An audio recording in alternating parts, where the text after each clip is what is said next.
Jane Austen, William Faulkner, Charles Dickens, and William Shakespeare.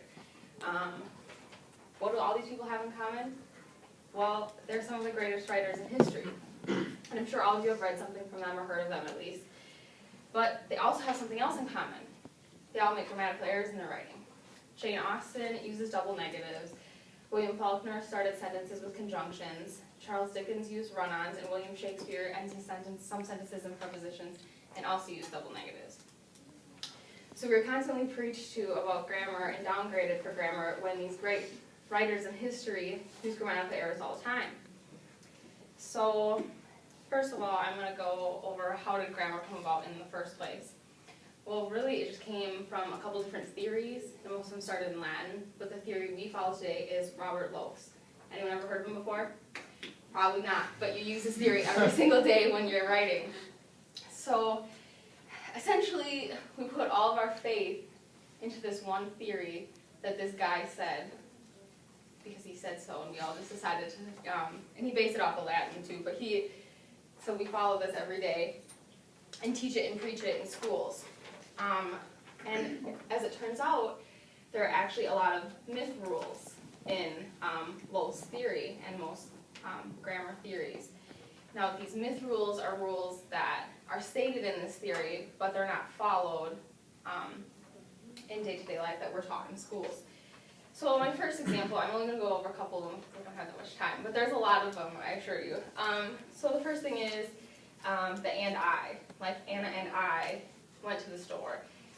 We're preached to, as we're younger, to put and I after everything, when really it can be and me or other things. So that's a habit that you see.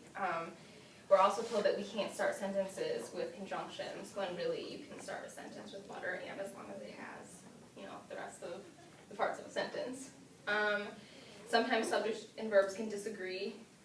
Sometimes there's pronoun usage that can be incorrect, and sometimes adjectives can act as adverbs. So essentially, we're taught all of these rules, and a lot of the times they're myths anyways. So now back to the whole writing with grammar thing. So there's an English teacher named Finley McQuaid, and he taught traditional grammar. Really, really super strict, like gave out tests and quizzes and thought he was doing a great job because all of his students knew the different kinds of phrases and clauses and stuff like that. And then they did a school-wide test on writing, and all of his students failed. So he decided to get to the bottom of this and figure out why his students were failing. And so he compared his teachings and styles to another teacher in their school who taught, the basics of grammar, but not like stress it or anything like that. And they compared their writing. So he noticed that his students' writing sucked. And then after they made revisions, it got worse. Whereas the other teacher, her class wrote really well and then did revisions, and it was even better because she didn't focus on grammar. So what happened was he quit his job and stopped teaching because he felt so awful about teaching all of these students incorrectly, kind of not incorrect, but because he felt bad because they weren't focusing on their ideas and he made them into horrible writers. So he decided to quit his job. So essentially, if we don't force students to know the rules of grammar, then they can be more creative and write freely. Forcing grammar upon students a lot of times instills this fear in them that they're going to make a mistake. So a lot of the times when we get people down here, they've always been downgraded for grammar, and that's what they're concerned about mostly because that's what they're taught. 1 minute. So I'm not saying that as an English teacher, I'm not going to teach grammar. I'll teach the basics and things, and that's how it probably should be taught.